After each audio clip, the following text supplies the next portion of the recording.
can start like a discussion between Yeah, us. Yeah, like exactly. Yeah, why not? not too formal, in Yeah, fact, not too because formal. Yeah. because okay. Yeah. So which means that the schedule is the schedule. So They're gonna turn it on. okay. It's on. It's on. Yeah, it's okay. Hello? Yeah. Yeah. Now it works. Okay.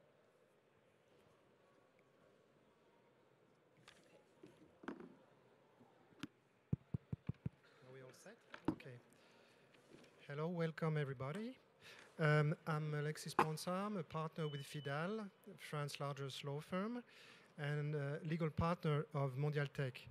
I'm pleased to welcome you to this session with my colleagues Philippe Debris from Fidal, Noreen Weiss from McDonald Weiss, New York, Andrea Metz and Susanna Fuchsbrunner from Luther Frankfurt, and we are all deeply involved in tech sector.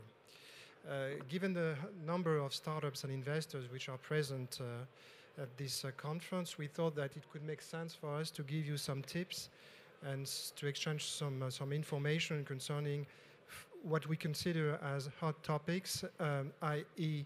autonomous cars, data protection, innovation incentives, and fundraising and investors' relationships. So we will start with the autonomous car topic. It being noted that we have tried to have an international approach with a comparison between the US and Europe. So concerning the autonomous cars, I will let Philippe Debris start for the French part.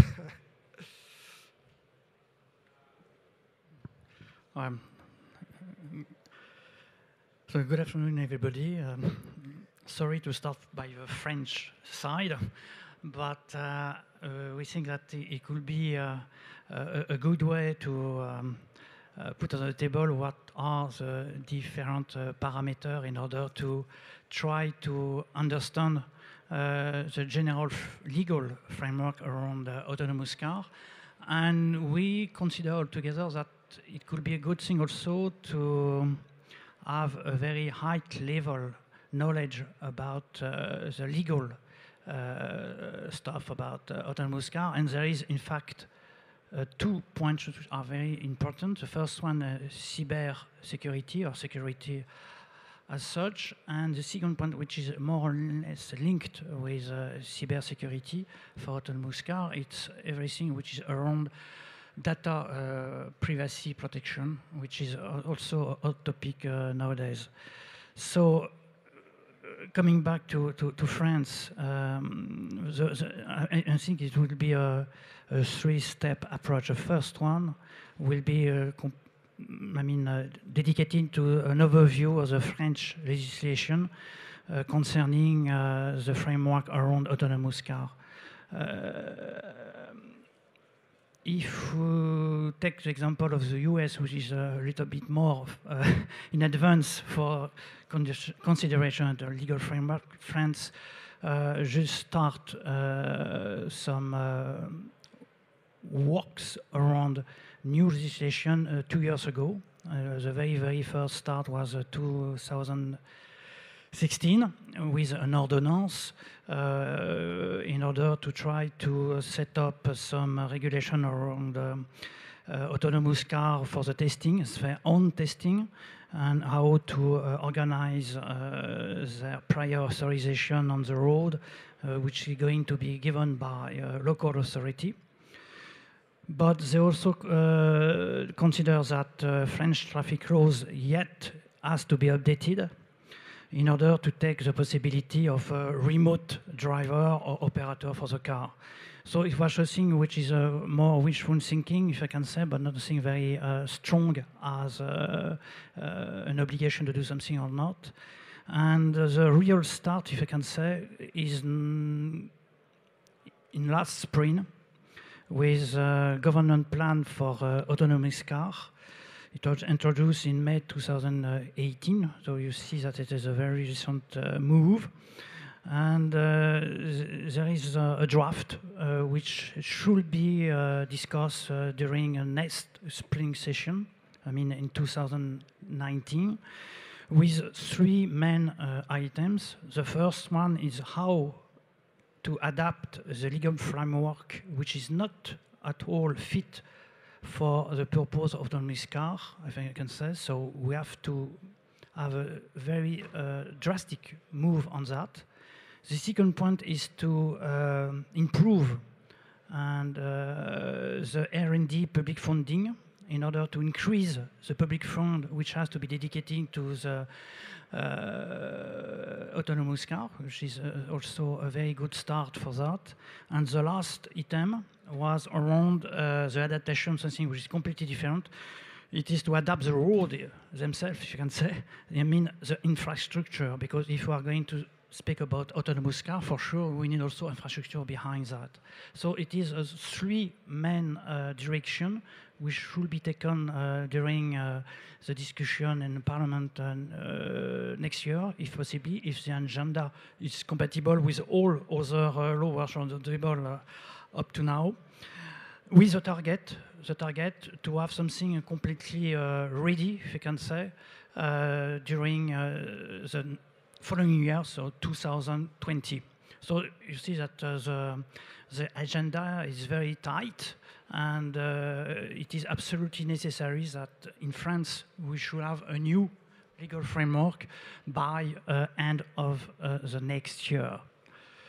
That's a very starting point in order to have the backgrounds, if I can say, of the legal framework. Then we have to come back on something which is more the day-to-day works for a lawyer. Means how it's organized French cybersecurity in France. And we have, as you may know, a key tool, which is, I say, Godefrein law, with an obligation to secure networks and systems in order to protect data stored or in transit. It is the defense side. It is in order to organize any fraudulent access in a network. And for sure, this law will also apply directly to autonomous car, because autonomous cars are also connected cars, and if there is a fraudulent access, this is the main tool to be used in order to protect the user and to have a sufficient legal tool in order to react in case of a cyber attack. So this law is structured in three ways to protect against any fraudulent access to an automated data processing system. Second, to have to protect against fraudulent navigation inside an automated data transmission system. It is very autonomous car. And third, the infringement on natural person right to privacy. I mean, you try to hack data belonging to a user, and then you can use all the tools we are behind this law in order to obtain the right remedies against this fraudulent access in a system. If you want to be practical, apart from this body of laws, you have also to have in hand an agency which could afford to people enough leverage in order to know how to react in a timely manner against a cyber attack. And in France, you have an agency which is well known by the professional, which is ANSSI, National Agency for IT System, which has a lot of power. But also, I will not speak about the power to control and eventually to ask people to be under a criminal inquiry, but rather to insist on the fact that the agency is a very useful vehicle in order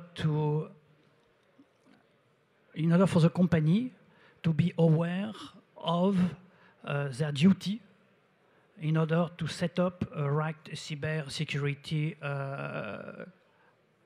environment. And when our recommendation is ready to go on the site of ANSSI, which give some toolkit in order to be more conscious about the fact that you have, as a provider of services, to take a lot of action, preemptive action. You have to be proactive, and you have to follow all the support which are given by this agency, all the information, all the advice, but also training, and also to check if the partner with who we are going to work are or not certified by as able to afford a trusty product. Turning to Germany, Susanna, can you give us an overview of what's going on in your country? Oh, certainly. Thank you, Alexis. In Germany, it is, of course, an extremely important issue. I just read this morning that in 2020, we expect to have 152 million cars connected to the internet. And in about 2035, so in about 17 years from now, there will be more than 20 million autonomous cars driving. So it's obvious that this is a big issue, and given the fact that Germany is one of the most significant players in the automotive sector, spending about more than 30 billion euros each year on research and development, which translates to about 1/3 of total global expenditures in the automotive research and development area. It is, obvious that everything regarding autonomous driving, autonomous cars, it gets the utmost attention these days. So it doesn't surprise that, or it is of no surprise that the Federal Ministry of Transport already launched an automated driving roundtable in 2014. First of all, to solicit input from all kinds of stakeholders, meaning not only the OEMs, but also like the whole component supply industry, but also from government officials, from the insurance industry, to basically get prepared what needs to be done, what needs, in order to face all these issues that are yet to come. Specifically, what kind of modifications there need to be done in terms of changes, changes to laws, existing laws, etc. The focus is, of course, currently on the stage of highly automated driving, because we are currently in a transition from what we call partially automated driving to highly automated driving. As you might have noticed, I've not used the term autonomous driving, because this would be the next stage. So we are now focusing on the pre-stage of autonomous driving, and yet, of course, there are even these pre-stages include quite challenging issues. What's there to change? Well, Germany is a member of the Vienna Convention on road traffic, and the major changes that need to be done there are, first of all, to allow for all kinds of automated and autonomous driving. I expect that in the first stage, again, we will focus on automated driving, because I don't see that the industry is, ready to regulate fully autonomous driving yet. We also need to allow, or the convention also needs to allow for the driver to be a fully automated system, not just a partially automated system. But again, this will be probably done in, at least 2 stages, if not more. And in addition to the Vienna Convention, Germany, as all member states, in Europe needs to change its national road traffic laws.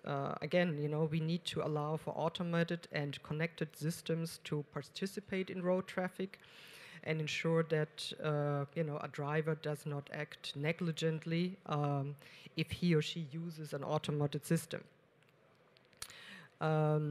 Just to give you a sort of an idea of what the Vienna Convention says currently, the Vienna Convention currently states that every moving vehicle or combination of vehicle shall have a driver. So it's obvious that this cannot work if we are moving into a automated driving area, or not speaking of autonomous driving area. And it also says that every driver shall at all times be able to control his vehicle or guide his animals. Well, so he shall be able to control at all times his vehicle. This is exactly what we don't want, right? We want an automated system, and in the future, a completely autonomous system to control the vehicle. So these are the important changes that need to be done to the Vienna Convention. Germany has already proposed amendments to its road traffic laws, but again, the focus is on automated driving, not yet autonomous driving. So we are not prepared to simply go into the autonomous driving area yet. Needless to say that we need to come up with ideas how to define an automated and autonomous system. We need to define which essential requirements such systems must meet, and of course, a general statement that the use of such systems is admissible, because that's what's currently missing. Also, of course, since we don't want a driver to drive the cars anymore, we need to define at what kind of attention levels the driver is required to maintain at different levels. Obviously, this will be different. This will differ depending on whether it's an autonomous driving, whether we are talking about autonomous driving or an automated driving system. An autonomous driving system, there is no driver. We will all be passengers, while at an automated driving system, there will be a driver, but he or she will be allowed, let's say, to take naps or work while driving, but he or she must stay in a driver's seat and will be regarded as a driver, and will be required to pay attention at certain levels. Also, there's a requirement of a black box, which I see most European countries have enacted so far, which will help to identify the cause of an incident, or determine responsibility in case of an accident. Thank you, Susanna, for this presentation, which can give you an overview of the European regulatory tendency. With regards to the US, Noreen, could you update us on the latest developments? Thank you, Alexi. I'm going to start by describing the complexity of the US jurisdiction because it's so big, and then we'll make our way from how the law is compiled to what's actually effective right now. We have a system of both federal and state law, so it's possible that we might have some federal legislation as well as laws in 50 states and regulators. Right now, however, the only thing that's actually functioning is our Highway Transportation Safety Administration, the regulator, and the U.S. Department of Transportation. Now, starting in 2016 and again updated in 2017, these regulators have in fact issued a set of driving guidelines for autonomous vehicles. And it's interesting, they don't, unlike in Germany, they don't make a specific delineated reference between automated versus autonomous, but the nature of the regulations go towards an automated vehicle vehicle right now because the guidelines have 12 design elements. And by the way, these will probably be updated again in the future. These guidelines are meant to be a living document that gets updated. But one of the key design elements is that the ADS system has to communicate with the human driver. It has to do things like tell the driver whether it's turned on, whether it's functional, malfunctioning, whether it thinks the driver should take over, et cetera. So right now, the regulation that's effective in the sense that it's sort of voluntary because there's no compliance, but it's a guideline, anticipates a human driver. The other key takeaway from the regulatory guidelines is that they're designed to spur innovation. So they actually allow for the testing of automated vehicles on highways across the United States without having to get special permission from the regulator or the U.S. Department of Transportation. It also, the regulator also kind of pushes its own jurisdiction over the vehicle itself by saying in its guidelines and reiterating that it has control over the actual vehicle regulation as opposed to the states. The states cannot come in and regulate the vehicle. The states are really only allowed to regulate the person driving the vehicle. So we have that sort of guidelines in place right now. In the last couple of months, the House of Representatives passed its own bill with respect to autonomous driving called the Self-Drive Act. Now, this bill is not yet law because in the U.S., to have a federal law, both the House of Representatives and the Senate have to agree on the law, and then they send it up to the President. The Senate is still working on their version. But this version of the House bill is interesting because it first of all, it actually prevents states from banning autonomous vehicles. So again, it's trying to spur innovation. It also specifically sets out that cybersecurity is one of the main focuses of the law. But in addition to cybersecurity, it mentions data privacy. So data privacy in the United States, the protections are sectoral. We don't have anything like the GDPR. It's all based on industries that they think there's data that needs to be protected. For example, healthcare, financial services. So Congress has identified autonomous vehicles as a sector that may need protection for data privacy. It shares its concern over cybersecurity with the regulator. I failed to mention earlier that in the U.S. Department of Transportation regulations, one of the 12 design principles is securing cybersecurity. Not data privacy, just cybersecurity. At the national level, the federal government really views cybersecurity and autonomous vehicles as a national security risk. So I would think that you should expect, as the legislation develops, that you will see specific things with respect to safeguarding cybersecurity.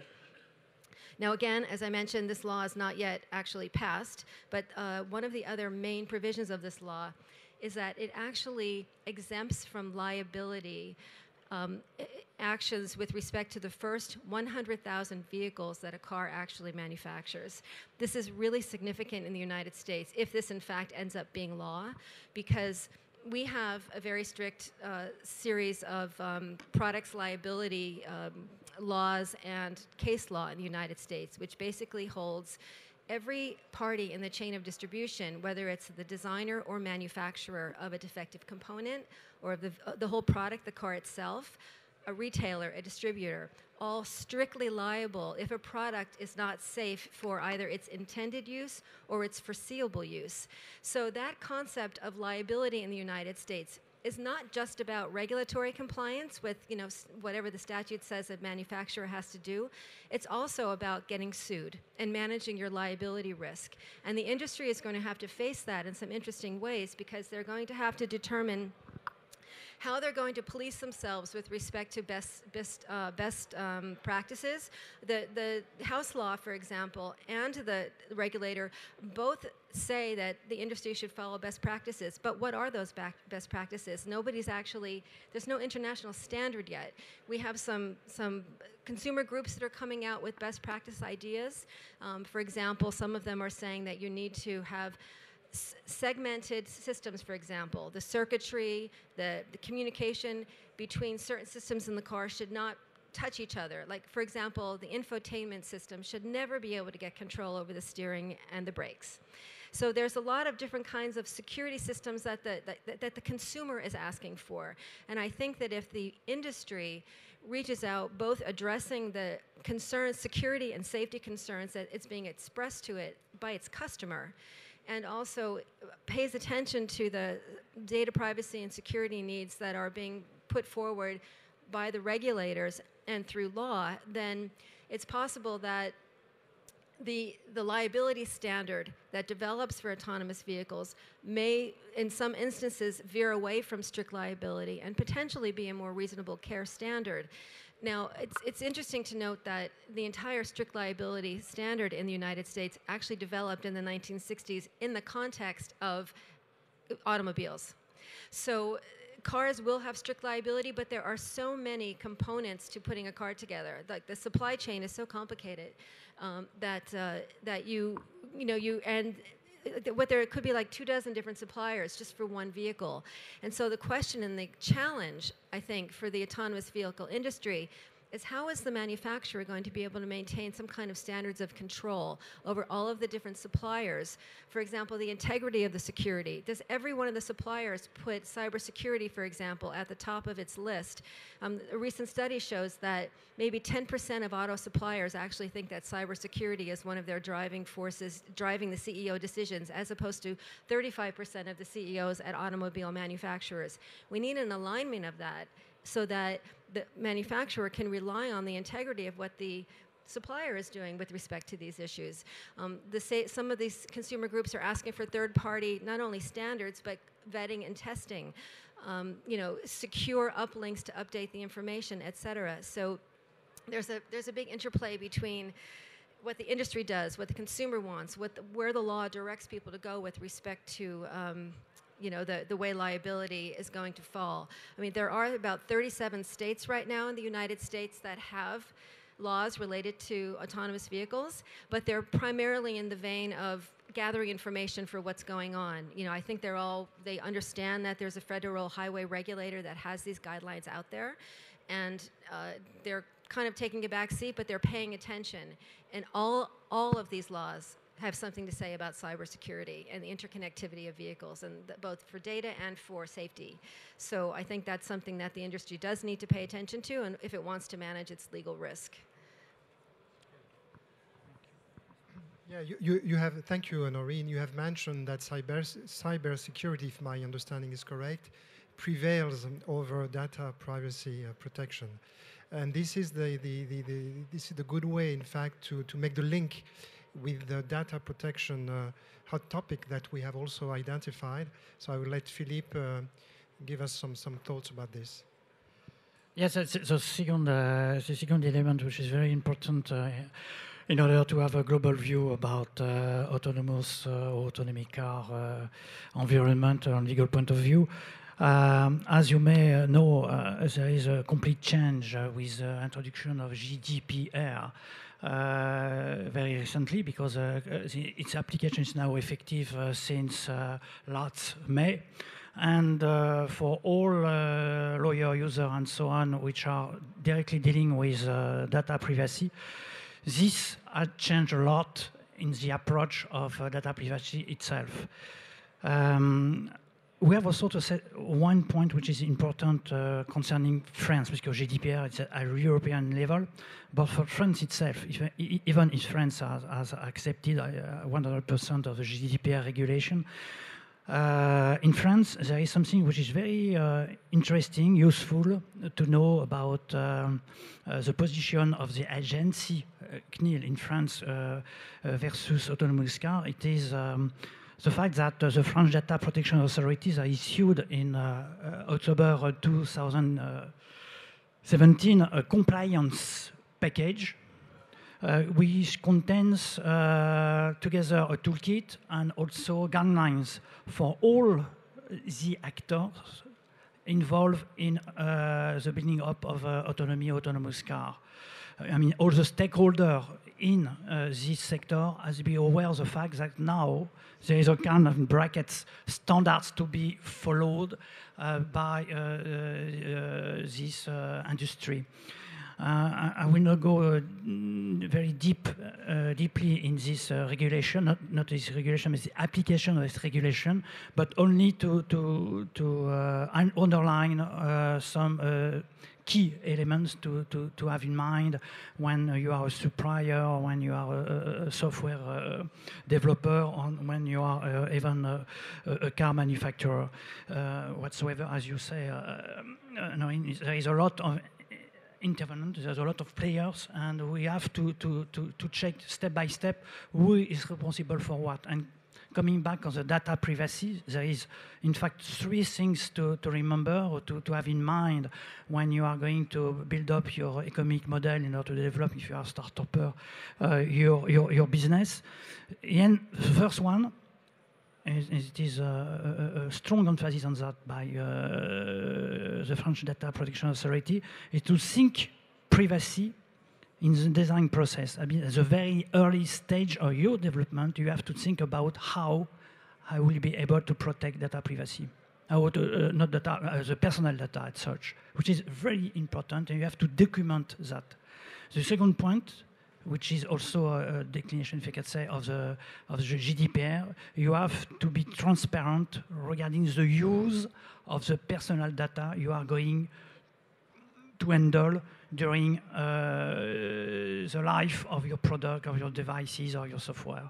You have to declare, and you have to obtain the consent of the user in order to be sure that the data which are going to be used for other objective as the one which has been previously declared has been clearly obtained, and is very, very important.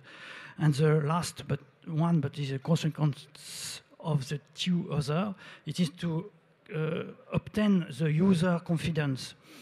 You have to prove to the agency that you have initialized and you have designed your product in order to have a sustainable development, meaning that during all the life of the product, you will be able to be updating with the application of GDPR, which implies for the developer, for the management, to document step by step how you take all these concepts on board in order, in case of control, to be in a secure position compared to what control could be done. So just in order to have a very short conclusion, Alexis, GDPR apply for sure completely and fully for autonomous car, but because it is B2C, it is more important than in other sectors, and then you have to be very secure on that.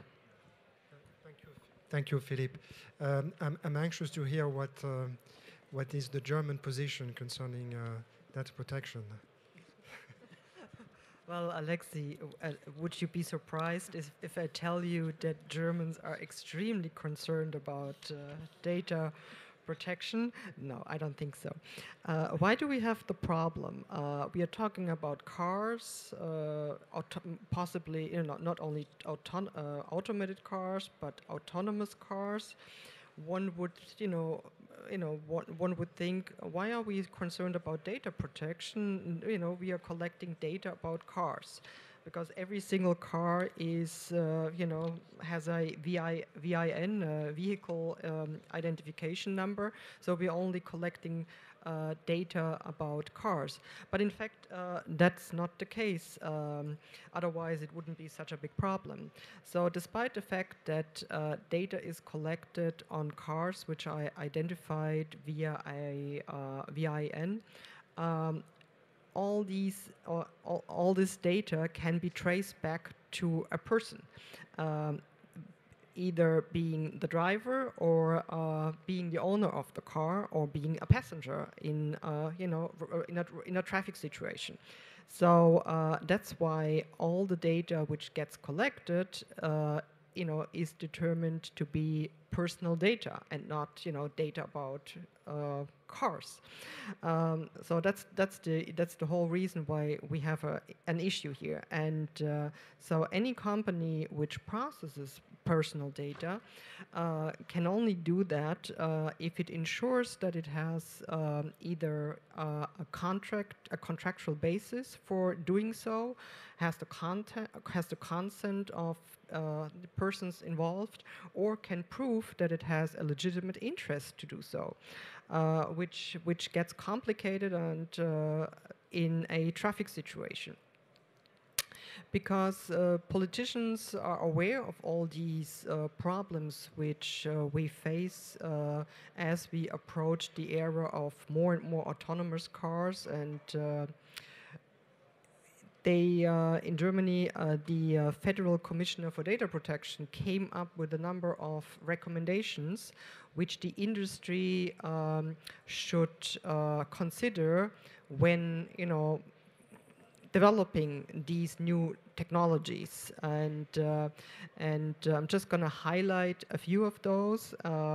One is, of course, very essential, is that each car user always has to be clear on which personal data will be collected, and this is basically a very, one of the most important recommendations. Another one is that each user always has to be in a position to access all the information relating to the processing of his personal data, which, gives rise to the issues of how will it be stored and how long should it be stored. Another problem or recommendation regarding to storage is, of course, that the storage in general should be avoided if possible, and has to be protected from any, if it's stored, it has to be protected from any unauthorized use, which leads to the whole issue of cyber crime.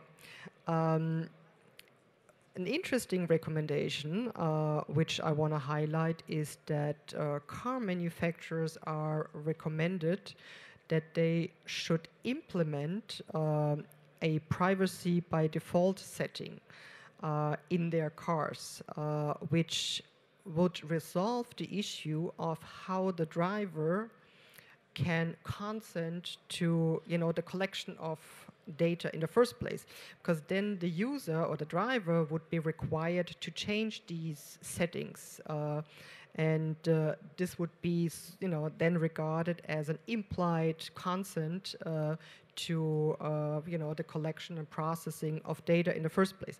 So we have all these recommendations out there, and I'm sure many of these pose a challenge by, its own to the car manufacturing industry or to the supply industry, and we'll see how, the experts, the engineers deal with these recommendations when implementing all these new features.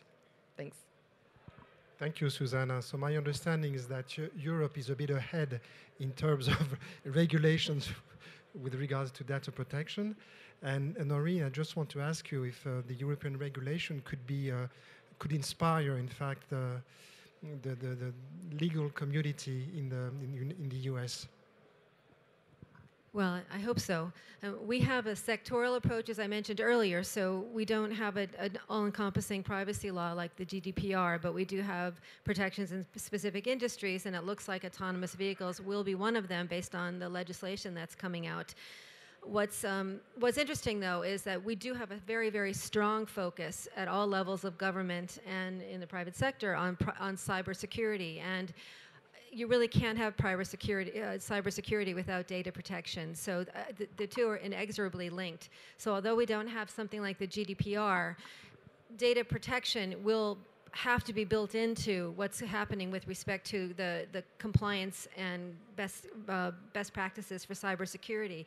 And when I think about the best practices, I want to mention, some of you don't know, that there are international groups of auto manufacturers right now, which a couple of years ago, about 24 major auto manufacturers from about 7 countries, including the US, the UK, Germany, Italy, Sweden, Japan, South Korea, signed basically a manifesto about how they think that they should protect privacy in autonomous vehicles. And some of the most important points, and I think a lot of them are actually reflected in what Susanna was saying about German law, is transparency, that the members should actually be able to say what data is collected, understand, be told what data will be collected, and then have a choice, be able to change what's collected or consent to it.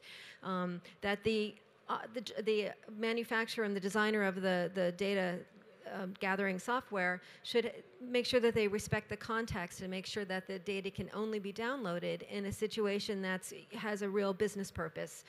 Of course, they need to make sure that the data is as secure as possible when it's being downloaded and stored and uploaded. That they take special measures to make sure that the data is secure, or the integrity of the data is correct. And that means making sure that the person about whom the data is gathered has a right to actually go in and fix it, change it if it's wrong, or delete it. And accountability, they have to make sure and put in procedures that anyone who uses the data that's gathered actually abides by privacy policies as well. So that's kind of like the best practices that have already been developed by these 24 major auto manufacturers. Thank you, Noreen, for your comments. Apart from these highly technical points, which are of high importance for startups and investors, we wanted to give you also some information on two other items, which we consider also as crucial.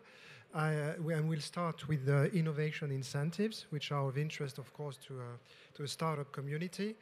And we will then have a conclusion concerning fundraising and investors' relationships. Concerning innovation incentives, I will start with France, which in fact France offers a very friendly startup ecosystem. We currently have a so-called jeune entreprise innovante, i.e. a young innovative company, which is a very flexible tools for young entrepreneurs, provided that the company is controlled by individuals, that it has less than 8 years of existence. It can be eligible to various tax breaks and social security advantages too, and which are of importance for young entrepreneurs. Apart from this young innovative company, we also have a very specific tax status in France concerning research and development, which gives rise to a tax credit for the amount of the R&D cost incurred by the company, which represents an overall budget cost at the French level of 6 billion euros. So this is the reason why some people consider that France, in a certain way, can be considered as a tax haven for this type of operations. The current trends concerning innovation incentives are very clear. A new law is under discussion at the Parliament, whose aim is to promote the growth and the transformation of companies. And basically, what you must bear in mind is that the key driver is the simplification, in fact, of business regulations, which are rather complicated in France. Also, there's a new project concerning a new financial framework for fundraising in order to improve the crowdfunding financing economy. We will also introduce in our French regulations the possibility to launch ICOs, which is something rather revolutionary in France.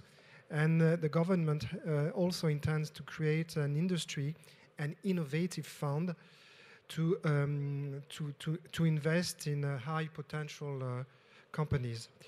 Apart from that, we have also other simplification measures, notably the simplification of the French the French tech visa, which is a fast-track procedure in order to attract foreign funders and employees in France to obtain their resident permit. And finally, the creation of a new index, the Next 40, which is inspired by the CAC 40, which aims at giving a visa on high potential businesses in order to attract investors. So this is what can be briefly summarized concerning France. Turning to Germany, Andrea, can you give us some examples of the measures taken in your country? Yes, thank you very much, Alexis. Also in Germany, we have many programs available for startups. And as we discussed between us yesterday, an interesting difference between France and Germany seems to be that in France, many means are provided by the state directly, whereas in Germany, we have a more indirect approach in general. So basically to incentivize investors to invest into startups. But obviously there are also direct programs, especially for founders at the first stage, at the seed stage. We have many regional programs, especially, you know, in Germany, the Länder, the federal states are very important. And so there's no surprise that most of these programs are issued or are available at on the level of the federal states. Although the basis for some of those are actually also very often EU programs. There are the forms of programs or the forms of aid which are available to young companies are usually two categories. Especially for small companies, you would have usually non-repayable grants. The amounts differ. We'll talk a little bit about that at the end of our section when we talk about volumes that are being invested, but you would usually see grants in a range of or up to a range of 500K combined with non-repayable loans.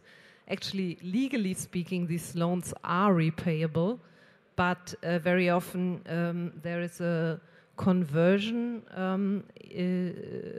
deal, which means that if you cannot repay the loan after a certain time, then your supporter, your investor, gets shares in your company. So that's actually quite attractive. You have the chance to remain totally independent if you make a lot of money pretty fast. But if you don't, then you're not going straight into insolvency, but you just have a new shareholder who sits on the table. Talking about incentivizing the private industry, we have quite a lot of venture capital investors, but also private equity. Once you come to a more advanced stage and higher amounts are required, they always take a minority share, and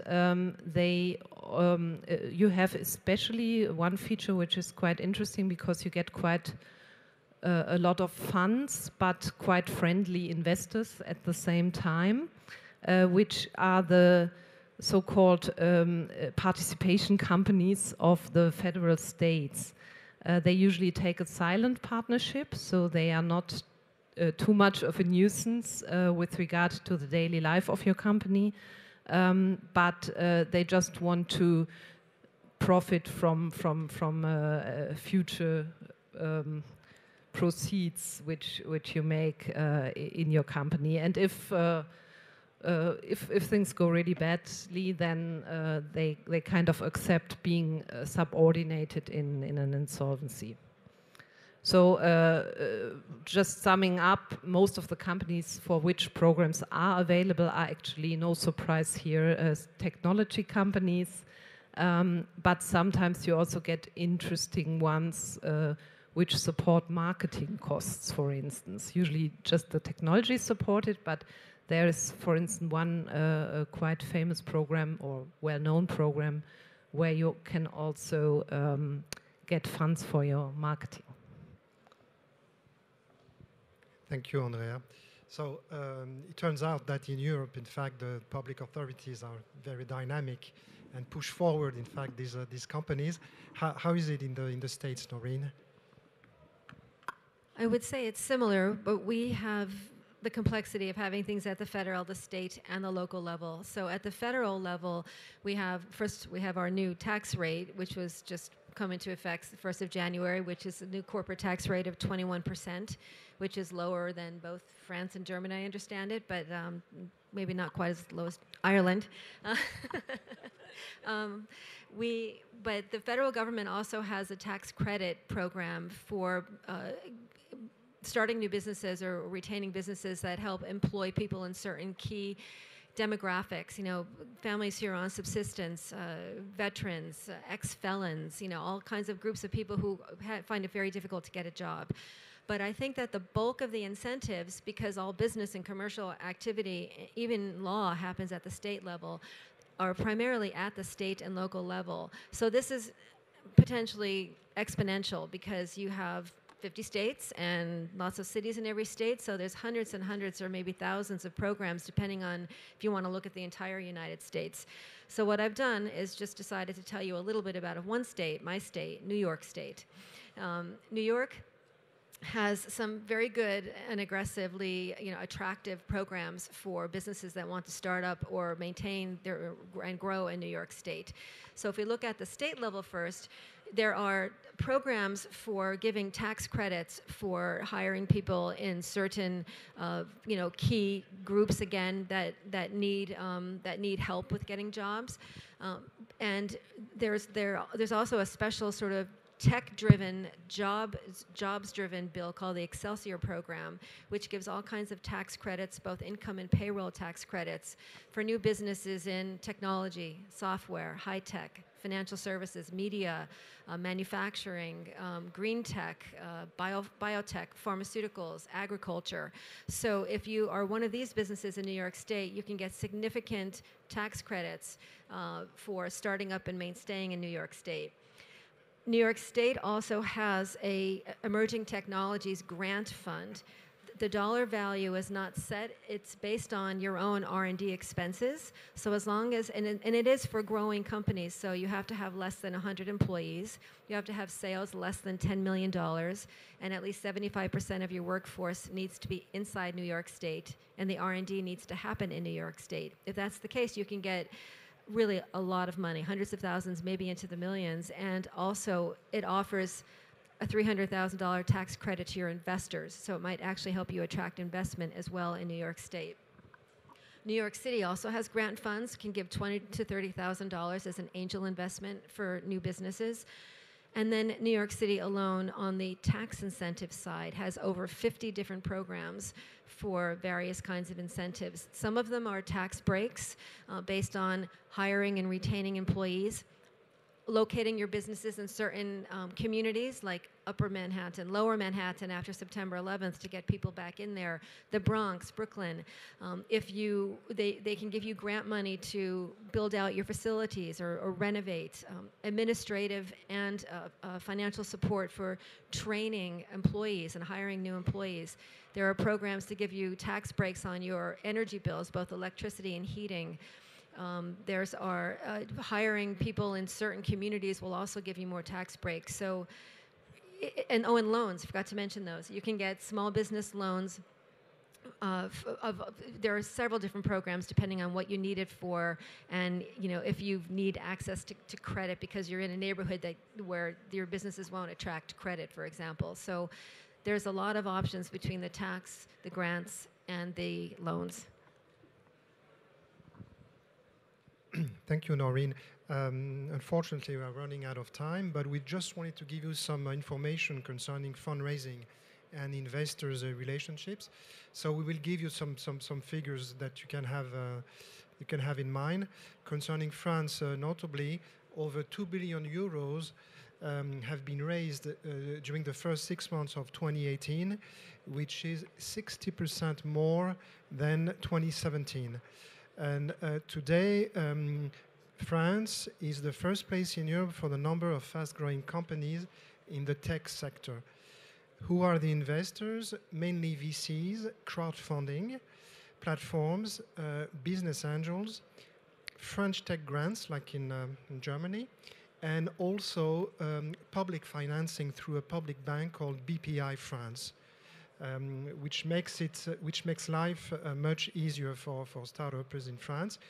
40% of French startups are controlled by foreign investors. I mean, this is really an important point to have to bear in mind, which is logical because it helps companies access to foreign markets. In fact, so it's a competitive advantages. And 75% of the French startups with over 5 million euros of revenues have open offices abroad. And the big challenge for startups today in France is a recruitment issue. Now, at this level, the startups have raised funds, so it's no longer an issue. The issue is to find marketing people who can sell the services and the products, and this is really a big challenge which is ahead of us. Concerning Germany, Andrea, can you just give us some information? Yeah. In Germany, also VCs are very important. They would, over the last years, roughly be 10% of the overall investors. And taking into account that VCs usually come in at a more advanced and stable stage and not at the seed stage, that's quite a remarkable number, showing that actually quite a few startups become a success, at least temporarily, and grow into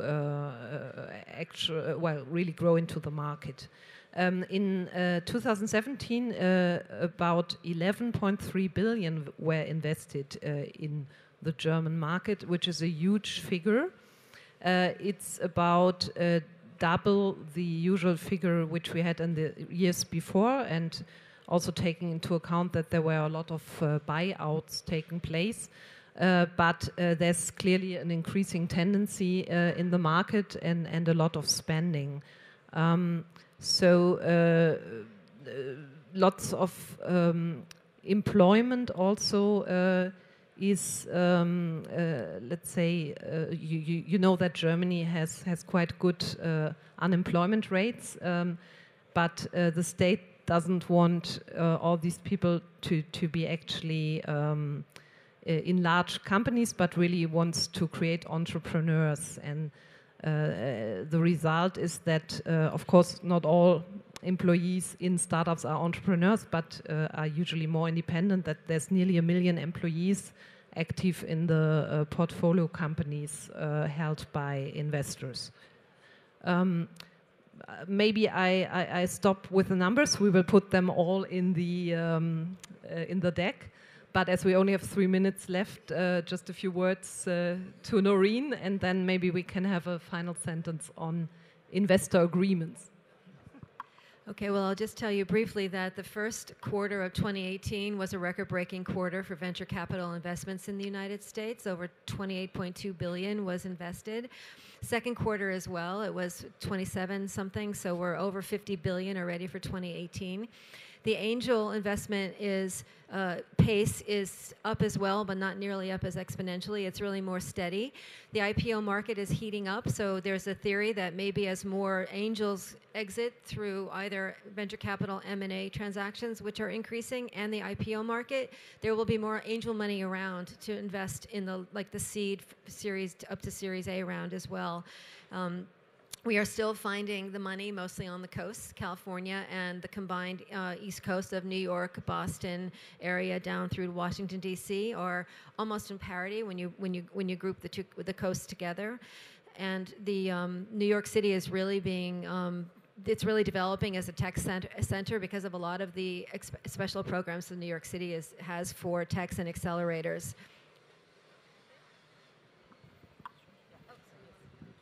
Okay.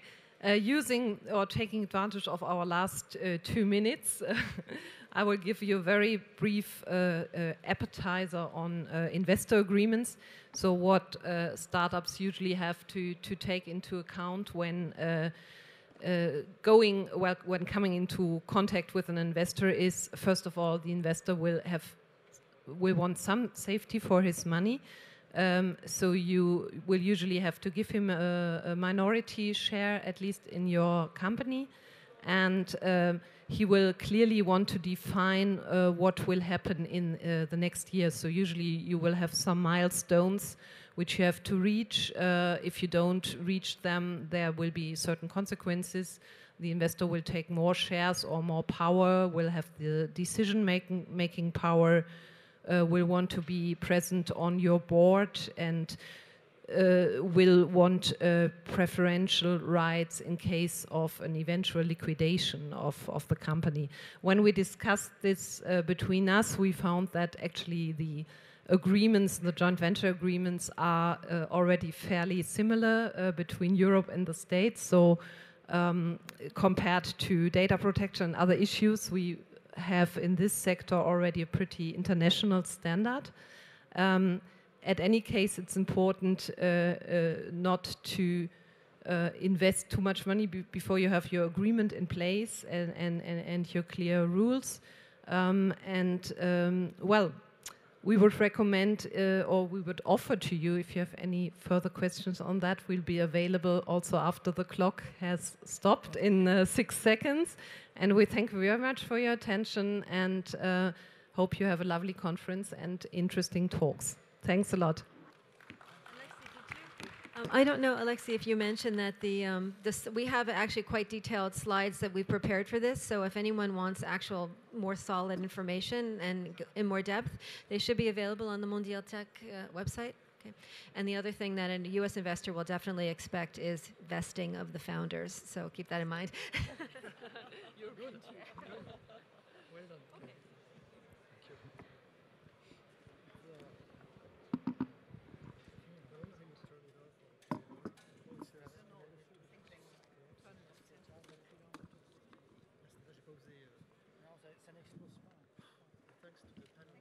Thanks to the panel members. We did it. Moderator. We did it. Is there a place where one can go and send? Yeah. To eat something. That's a very good idea. Yeah. Despite your late breakfast. When someone we have a Wichtige Gäste, ja.